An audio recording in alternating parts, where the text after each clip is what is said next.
പള്ളി നമ്പൂതിരി നടയിലെ തിരുവുത്സവവും അർദ്ധരാത്രി കലശവും ഓഗസ്റ്റ് 9, 10, 11, 12 തീയതികളിലെ വിപുലമായ പരിപാടികളോടുകൂടി ആഘോഷിക്കപ്പെടുകയാണ്.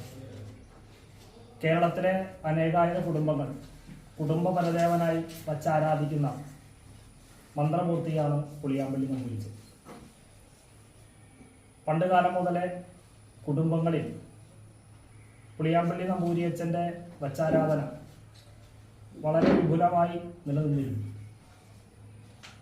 ആ പുളിയാമ്പള്ളി നമ്പൂതിരിയച്ഛൻ്റെ എല്ലാം മൂലസ്ഥാന ക്ഷേത്രമായി കരുതപ്പെടുന്നത് തുറവുങ്കര പുളിയാമ്പള്ളി നമ്പൂതിരിയച്ഛൻ നടയാണ്.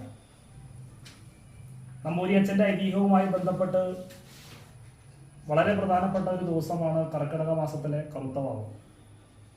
നമ്പൂതിരിയച്ഛൻ്റെ ഉപാസനാ ബലത്തിലും സിദ്ധികളിലുമെല്ലാം സംശയം പ്രകടിപ്പിച്ച നാട്ടുപ്രമാണിമാരുടെയും മഹാരാജാവിൻ്റെയും മുന്നിൽ നമ്പൂതിരിയച്ഛൻ തൻ്റെ ഭഗവതിയുടെ സാന്നിധ്യവും തൻ്റെ ഉപാസനാ ബലവും ആ കറുത്തവാവ് ദിവസത്തെ അർദ്ധരാത്രി മാനത്ത് നിലാവ് തെളിയിച്ച് അവരുടെ മുമ്പിൽ പ്രദർശിപ്പിച്ച ദിവസമാണ് കർക്കിടക മാസത്തിലെ കറുത്തവാവ്. ആ ദിവസമാണ് ഈ ക്ഷേത്ര സങ്കേതത്തിൽ തിരുവുത്സവമായിട്ട് ആഘോഷിക്കപ്പെടുന്നത്. 4 ദിവസമായിട്ടാണ് ആ പരിപാടികൾ നടക്കുന്നത്.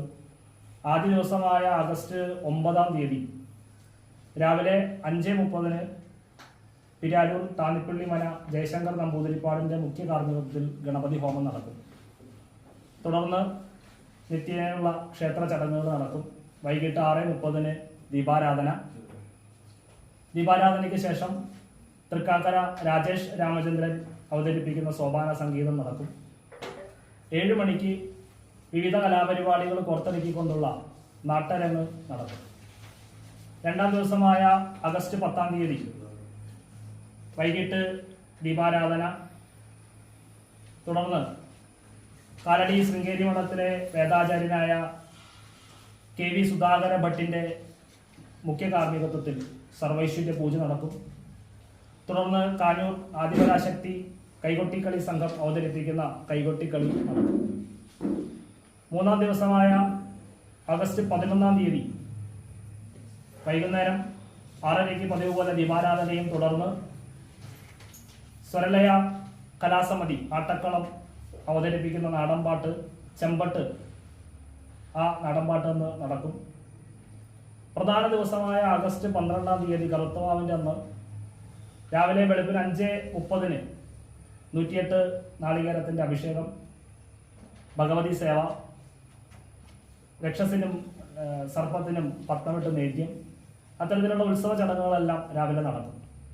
ക്ഷേത്രം തന്ത്രി ബ്രഹ്മശ്രീ വേഴപ്പറമ്പ് ഈശാനൻ നമ്പൂതിരിപ്പാട്, ബ്രഹ്മശ്രീ വെമ്പിളിയത്ത് നാരായണൻ നമ്പൂതിരിപ്പാട് തുടങ്ങിയ തന്ത്രി പ്രമുഖന്മാരുടെ മുഖ്യ കാർമ്മികത്വത്തിലാണ് ഉത്സവ ചടങ്ങുകളെല്ലാം തന്നെ നടക്കുന്നത്.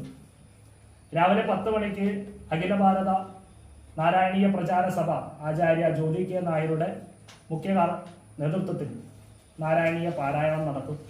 വൈകിട്ട് 5 മണിക്ക് എഴിപ്പുറം കണ്ണൻ ആൻഡ് പാർട്ടിയുടെ പണ്ടിമേളം നടക്കും. 7 മണിക്ക് സാംസ്കാരിക സമ്മേളനം. സാംസ്കാരിക സമ്മേളനത്തിൽ സുപ്രസിദ്ധ ചലച്ചിത്ര താരം അഞ്ജലി നായർ ഉദ്ഘാടനം നിർവഹിക്കും. സിനിമ സീരിയൽ താരം ശരത് ദാസ് ആ പരിപാടിയിൽ മുഖ്യാതിഥിയായിട്ട് പങ്കെടുക്കും. വിശ്വ ഹിന്ദു പരിഷത്തിന്റെ സംസ്ഥാന ജനറൽ സെക്രട്ടറി അഡ്വക്കേറ്റ് അനിൽ വിളയിൽ ആ പരിപാടിയിൽ മുഖ്യപ്രഭാഷണം നടത്തും. വിവിധ മേഖലകളിൽ പ്രതിഭ തെളിയിച്ചിട്ടുള്ള പ്രതിഭാശാലികൾ ആ സദസ്സിൽ അനുമോദനം നടത്തും. ക്ഷേത്രത്തിന്റെ തന്ത്രി ബ്രഹ്മശ്രീ വേഴപ്പറമ്പ് ഈശാനൻ നമ്പൂതിരിപ്പാട് SSLC +2 അവാർഡ് ദാനം നടത്തും. തുടർന്ന് ആതിര D. നായരുടെ ആദിരാഗം ശാസ്ത്രീയ സംഗീതം ഒരു കച്ചേരി നിശ്ചയിച്ചിട്ടുണ്ട്. 9 മണി മുതലാണ് ഈ ഉത്സവത്തിന്റെ പ്രധാനമായിട്ടുള്ള ചടങ്ങായിട്ടുള്ള അർദ്ധരാത്രി കലശം ആരംഭിക്കുന്നത്. കേരളത്തിന്റെ വിവിധ ജില്ലകളിൽ നിന്നും ആയിരക്കണക്കിന് ആളുകളാണ് ഈ അർദ്ധരാത്രി കലശത്തിൽ പങ്കെടുക്കാൻ വേണ്ടിയിട്ട് ഈ ക്ഷേത്ര സങ്കേതത്തിൽ അന്നേ ദിവസം എത്തുന്നത്. ആ ഭക്തജനങ്ങൾക്ക് വേണ്ടി അന്നദാനമടക്കം വിപുലമായ സൗകര്യങ്ങൾ ക്ഷേത്ര ട്രസ്റ്റ് ഏർപ്പെടുത്തിയിട്ടുണ്ട്. എല്ലാവരുടെയും സഹകരണങ്ങൾ ഈ ഉത്സവ ആഘോഷങ്ങൾക്ക് വേണ്ടിയിട്ട് സാദരം ക്ഷണിക്കുകയാണ്. കുറിച്ച് നമ്മൾ അറിയുന്നത് കൊട്ടാരത്തിൽ ശങ്കണ്ണിയുടെ ഐതിഹ്യമാലയിലൂടെയാണ്. അങ്ങനെ വ്യക്തമായ ഒരു ചരിത്രവും ഐതിഹ്യവും പുളിയാമ്പള്ളി നമ്പൂതിരിച്ചൻ നടക്കുന്നുണ്ട്. ഏകദേശം 500 വർഷങ്ങൾക്ക് മുമ്പ് കോഴിക്കോട്ട് നിന്ന് പുളിയാമ്പള്ളി നമ്പൂതിരിച്ചൻ ഇവിടെ എത്തുകയും ഇവിടെ ഒരു ക്ഷേത്ര സങ്കേതം ഉണ്ടാക്കുകയും ശാക്തേയ മാർഗത്തിലുള്ള പൂജയിലൂടെ ഭദ്രകാളിയെ നേരിട്ട് പ്രത്യക്ഷപ്പെടുത്തി ആ ദേവതാ സങ്കല്പത്തിൽ ഭദ്രകാളിയിൽ തന്നെ അദ്ദേഹം ലയിച്ചു ചേരുകയാണ് ഉണ്ടായത്.